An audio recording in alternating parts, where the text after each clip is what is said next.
नमस्ते, मैं सौरभ हूँ। आप देख रहे हैं दी लल्लन टॉप की पड़ताल। दावा क्या है? दिल्ली के रोहिणी इलाके में एक फ्लाईओवर पर जलती कार का एक वीडियो सोशल मीडिया पर खूब वायरल हो रहा है। वीडियो के साथ दावा किया जा रहा है कि कार में रखे सैनिटाइजर की वजह से धमाका हुआ, जिसके बाद आग लग गई। इस दुर्घटना में एक व्यक्ति की मौत हो गई। 27 मई 2020 को फेसबुक यूजर मनोज सिंधी ने वीडियो पोस्ट करते हुए लिखा, पोस्ट अंग्रेजी में है, हम आपको उसका हिंदी अनुवाद सुना देते हैं। दिल्ली के रोहिणी फ्लाईओवर पर गर्मी से सैनिटाइजर का धमाका। कभी भी कार में सैनिटाइजर की भरी बोतल ना रखें, अगर रखना पड़े तो बहुत थोड़ा सा ही रखें। इसको कभी कार में ना छोड़ें। ऐसा ही दावा कई और भी सोशल मीडिया यूजर्स ने पोस्ट किया है। ये वीडियो कई यूट्यूब चैनल ने भी सेम दावे के साथ अपलोड किया है। अब बारी पड़ताल की। दी लल्लन टॉप ने वायरल दावे की पड़ताल की। हमारी पड़ताल में ये दावा भ्रामक निकला। कीवर्ड्स से सर्च करने पर हमें NDTV, times of India, outlook जैसे मीडिया संस्थानों की रिपोर्ट मिली। न्यूज एजेंसी पीटीआई की बाइलाइन के साथ पब्लिश हुई रिपोर्ट के मुताबिक 21 मई 2020 को दिल्ली के मंगोलपुरी में फ्लाईओवर पर एक कार में आग लग गई थी। पुलिस ने बताया कि जब तक बुरी तरह से झुलस चुके ड्राइवर को अस्पताल पहुंचाया गया, उसकी मौत हो चुकी थी। मृतक की पहचान केरल निवासी रामकिशन के तौर पर हुई। रिपोर्ट के मुताबिक कार में प्लास्टिक का सामान रखा हुआ था। पुलिस ने कार में आग लगने की घटना की जांच शुरू कर दी थी। हमने इस घटना की विस्तृत जानकारी के लिए आउटर डिस्ट्रिक्ट दिल्ली के डीसीपी डॉक्टर ए कौन से बात की। हमने उनसे 3 सवाल पूछे। ये घटना कब और कहां हुई थी? पुलिस की जांच में क्या सामने आया? सोशल मीडिया पर दावा किया जा रहा है कि सैनिटाइजर की वजह से गाड़ी में आग लग गई। क्या ये सही है? उन्होंने बताया 21 मई को एक इको गाड़ी में आग लगने की घटना से जुड़ी पीसीआर कॉल आई थी। जांच में एक इको वैन काली माता मंदिर के पास एक फ्लाईओवर पर मिली। गाड़ी में प्लास्टिक का सामान पड़ा हुआ था। हमें फ्रंट सीट पर बुरी तरह से झुलसा हुआ ड्राइवर मिला। डॉक्टर ने उसे मृत घोषित कर दिया। मृतक की पहचान 50 वर्षीय रामकिशन के तौर पर हुई थी। वो केरल का रहने वाला था। मंगोलपुरी थाने में एफआईआर दर्ज कर ली गई। आग किस वजह से लगी, इसकी जांच की जा रही है। गाड़ी सीएनजी बेस्ड थी, इस एंगल से भी जांच हो रही है। जहां तक सैनिटाइजर में ब्लास्ट होने की बात फैलाई जा रही है, ये दावा गलत है। ये तो हुई दिल्ली में फ्लाईओवर के ऊपर कार में आग लगने की घटना की बात। इस दावे में एक मूल सवाल और है, क्या सैनिटाइजर इतना खतरनाक होता है कि इससे कार में धमाका हो जाए? इस दावे की सच्चाई जानने के लिए दी लल्लन टॉप ने दिल्ली अग्निशमन सेवा के निदेशक अतुल गर्ग से संपर्क किया। उन्होंने कहा कि मैं दावे के साथ कह सकता हूं कि हैंड सैनिटाइजर में खुद आग नहीं लग सकती जब तक उसे बाहर से आग का कोई सोर्स ना मिले। हैंड सैनिटाइजर का ऑटो इग्निशन टेम्परेचर बहुत ज्यादा होता है। रोहिणी वाले मामले में हैंड सैनिटाइजर वजह नहीं है। उनका पूरा बयान सुनिए। दिल्ली में रोहिणी के पास एक कार में आग लगी थी और वो आग ये बताया जा रहा है, व्हाट्सएप पे चल रहा है कि ये आग सैनिटाइजर की वजह से लगी थी। मैं इसमें ये बात बताना चाहूँगा कि खाली सैनिटाइजर से आग कभी नहीं लग सकती है। किसी भी चीज़ को आग लगने के लिए एक एक्सटर्नल सोर्स की ज़रूरत है। तो ये कहना बिल्कुल गलत होगा कि कार में अगर आपका सैनिटाइज़र रखा है और कार धूप में खड़ी है तो उसमें आग लग जाएगी। तो ये जो व्हाट्सएप पे एक मैसेज चल रहा है जिसमें ये इसको कहा जा रहा है कि ये जो एक डेथ हुई थी उसमें ये बिकॉज ऑफ फायर जो है सैनिटाइजर की वजह से, ये गलत है। जांच में भी ऐसा पाया गया, पुलिस ने जांच की है कि इसमें ना तो कोई सैनिटाइजर की बोतल पाई गई थी, ना ऐसा प्रतीत होता है।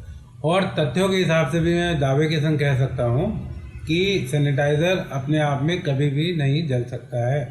अब बात थोड़ा साइंस की भी कर लेते हैं, हैंड सैनिटाइजर में आग लगने के विज्ञान की। हैंड सैनिटाइजर का मुख्य घटक इथाइल अल्कोहल होता है। बाजार में मिलने वाले ज्यादातर सैनिटाइजर्स में 70% के आसपास इथाइल अल्कोहल होता है। हैंड सैनिटाइजर में आग लगने की प्रक्रिया को सही तौर पर समझने के लिए हमें 2 टर्म्स समझनी होंगी, फ्लैश पॉइंट और ऑटो इग्निशन पॉइंट। पहला फ्लैश पॉइंट पे बात करते हैं। वो न्यूनतम तापमान जहां किसी भी तरल से निकल रहे वेपर सामान्य हालात में किसी बाहरी ज्वलनशील स्रोत के कारण जलने लगे। 70% अल्कोहल के लिए फ्लैश पॉइंट करीब 21 डिग्री सेल्सियस होता है। यानी गर्मी के दिनों में आप सैनिटाइजर की बोतल कसकर बंद नहीं करेंगे तो ये वाष्प माने वेपर बन हवा में उड़ सकता है। हालांकि इससे तय नहीं हो जाता कि फ्लैश पॉइंट के बाद से आग लगातार जलती रहेगी। अगर किसी हिस्से में इन वेपर्स की सघनता होगी वहीं आग लगेगी। वह जैसे ही ये वेपर्स खत्म होंगे आग बुझ जाएगी। यानी 21 डिग्री सेल्सियस के बाद से अल्कोहल में आग लग सकती है, बशर्ते उसे किसी ज्वलनशील चीज से जलाया जाए। दूसरा टर्म है ऑटो इग्निशन पॉइंट। वो न्यूनतम तापमान जहां सामान्य परिस्थितियों में कोई पदार्थ बिना किसी बाहरी ज्वलनशील स्रोत के खुद ब खुद जलने लगे। इथाइल अल्कोहल का ऑटो इग्निशन पॉइंट करीब 365 डिग्री सेल्सियस है। यानी हैंड सैनिटाइजर में पड़े पड़े आग लगने के लिए 365 डिग्री सेल्सियस से भी ज्यादा का तापमान चाहिए। इतना तापमान सूरज की ताप तो से संभव बिल्कुल भी नहीं है। National fire protection association America के यूट्यूब चैनल पर हमें एक वीडियो मिला, उसमें भी हैंड सैनिटाइजर से आग लगने के बारे में यही बातें बताई जा रही हैं। तो बेफिक्र हो जाए क्या, सीधे हाँ या ना में जवाब देना मुश्किल है। आमतौर पर हैंड सैनिटाइजर से खतरा नहीं है, लेकिन दिल्ली फायर सर्विस में लंबे समय तक सेवाएं देने वाले पूर्व निदेशक डॉक्टर जीसी मिश्रा कोरोना के दौरान हैंड सैनिटाइजर से जुड़ी एक अहम बात की ओर ध्यान दिला रहे हैं। डॉक्टर जीसी मिश्रा ने दी लल्लन टॉप से कहा, हैंड सैनिटाइजर से किसी गाड़ी में धमाका होना या आग लगना नामुमकिन है, लेकिन हैंड सैनिटाइजर्स को लेकर एक जरूरी एहतियात बरतें कि हैंड सैनिटाइजर जिस कंटेनर में रखा जाए वो एयर टाइट हो। कोरोना के बाद मार्केट में सैनिटाइजर्स की बाढ़ आ गई है, लेकिन उनकी पैकिंग एयर टाइट नहीं है, इससे वेपर्स रिलीज होते रहते हैं। ऐसे में बिना एयर टाइट पैकिंग के सैनिटाइजर्स को बड़ी मात्रा में एक जगह रखने से हादसा होने की गुंजाइश बढ़ जाती है। इसलिए कोशिश करें कि जब भी बाहर जाए या गाड़ी में हो तो कम मात्रा या छोटी पैकिंग में ही हैंड सैनिटाइजर साथ रखें। तो कुल मिलाकर हैंड सैनिटाइजर्स आपकी गाड़ी में खुद ब्लास्ट या आग लगने का कारण नहीं बन सकता, लेकिन मानकर चलें कि किसी ने बिना एयर टाइट कंटेनर वाले सैनिटाइजर्स खरीदे या फिर अच्छे सैनिटाइजर्स को ढंग से बंद नहीं किया और गाड़ी में रखकर भूल गए, फिर शीशे चढ़ाकर गाड़ी धूप में खड़ी कर दी। ऐसे हालात में हैंड सैनिटाइजर्स से लगातार वेपर्स निकलते रहेंगे। जब घंटों बाद आप गाड़ी में लौटेंगे तो ये गैस चैम्बर में तब्दील हो चुकी होगी। ऐसे में इंजन स्टार्ट करने मात्र से आग भड़कने की गुंजाइश है। अगर कहीं सिगरेट जला ली या कोई आग का स्रोत दिया तो अंजाम और भी बुरा हो सकता है। इसलिए एहतियात के तौर पर रोजाना की जरूरत के हिसाब से हैंड सैनिटाइजर गाड़ी में रखें। जब भी रखें तो सीधी धूप से दूर किसी ठंडी जगह पर स्टोर रखें। इसके अलावा centre for disease control and prevention CDC America की ऑफिशियल वेबसाइट पर अल्कोहल बेस्ड हैंड सैनिटाइजर से जुड़ी रिपोर्ट भी हमें मिली। इसमें हैंड सैनिटाइजर के इस्तेमाल के दौरान कुछ बातों का ख्याल रखने को कहा गया है। रिपोर्ट में लिखा है, अल्कोहल आधारित हैंड सैनिटाइजर से आग लगने की संभावना काफी कम है, फिर भी आवश्यक है कि इन्हें सुरक्षित तरीके से स्टोर किया जाए। तो नतीजा क्या निकला? दिल्ली के रोहिणी में सैनिटाइजर ब्लास्ट की वजह से कार में आग लगने का दावा भ्रामक है। 21 मई को दिल्ली के मंगोलपुरी के पास एक कार में आग लगने की सूचना पुलिस को मिली थी।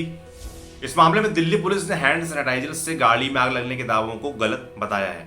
हैंड सैनिटाइजर ज्वलनशील अल्कोहल पर आधारित होते हैं, इसलिए आग लगने का खतरा होता है, लेकिन हैंड सैनिटाइजर्स में खुद आग लगने के लिए बहुत ज्यादा तापमान की जरूरत है। आपके लिए पड़ताल की थी हमारे साथी अभिषेक ने।